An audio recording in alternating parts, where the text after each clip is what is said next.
কোন কবরে নাফরমানকে যখন নেওয়া হয়, আমি নিজে এই হাদিস পড়াইছি, আল্লাহর নবী সাল্লাল্লাহু আলাইহি সাল্লাম বলে কোন পাপীকে যখন কবরে নেওয়া হয়, কবরের ভিতরে না, কবরে নেওয়া হয় যখন, তার লাশ যখন কাঁধে নেওয়া হয়, এই কাঁধে অবস্থায় নাফরমান আর পাপী আপন স্বজনরা যখন তার লাশ কাঁধে নেয় খাটের মধ্যে, আল্লাহর কসম নবী বলে সে এমন বিকট চিৎকার করে, ইয়া ওয়াইলাতা ইয়া লাইতাহা, হে আফসোস আমার স্বজন, আমার ইলা আইনা কদ্দামতুমুনি, আরে ফুত তুই আমারে কই নিচ্ছিস, আমার সন্তান, আমার ভাই তুই আমারে কান্দে নিয়ে ওদিকে নিচ্ছিস কেন? ওনে আমারে মাইরা ফেলবে তো, আমারে কবরে দিস না রে আব্বা, আমারে কবরে দিস না, আমারে তো ফেরেশতা মাইরা ফেলবে,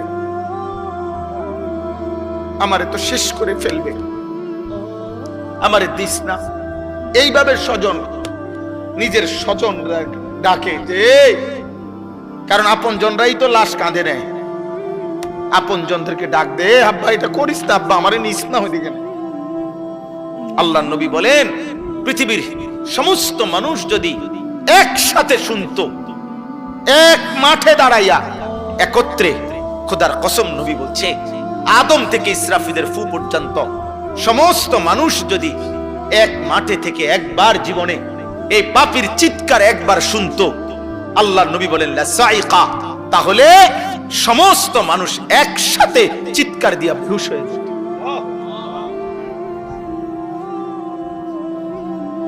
তোমরা মস্কারি মনে করছো, শেষ পর্যন্ত দিন শেষে মিলাইয়া দেখো অর্জন তো কিছুই নাই।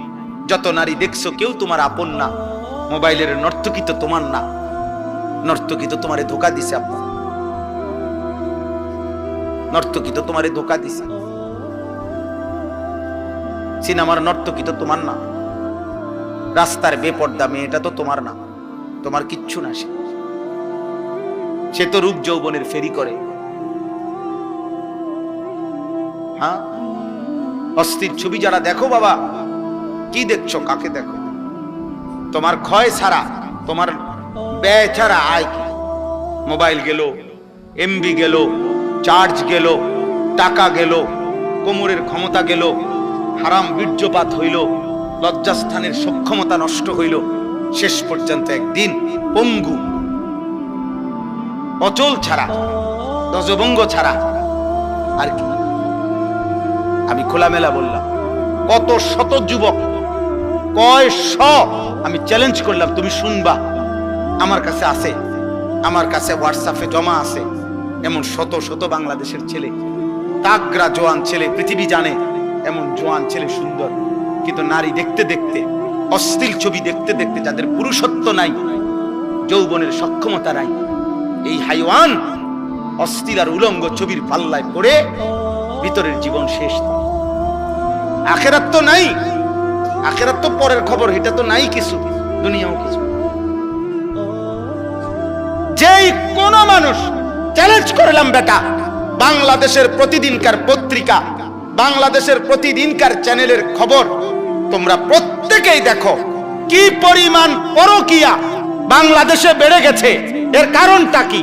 কারণ এই স্বামী এই স্ত্রীতে তৃপ্ত না, এই স্ত্রী এই স্বামীতে তৃপ্ত না, আর কোন কারণ? কারণটা কি আব্বা? সব সব নারী দেখতে দেখতে, সব অস্থির ছবি দেখতে দেখতে, সব যৌন দৃশ্য দেখতে দেখতে টেম্পার সব শেষ।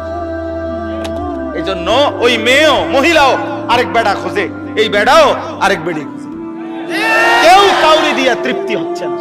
নাহলে এক এক দিনের বাংলাদেশের চারিদিকে দেখো, দেখো গিয়া খবর নাও, তোমরা খবর নাও, আর তোমার কাছে না থাকলে আমার জানাও, আমি জানা তোমার কাছে খবর পাঠাবো, আমি একসাথ করে দেবো তোমার, এক সপ্তাহের রিপোর্ট, এক মাসের রিপোর্ট। পস্তাইতে হবে, আফসোস করতে হবে।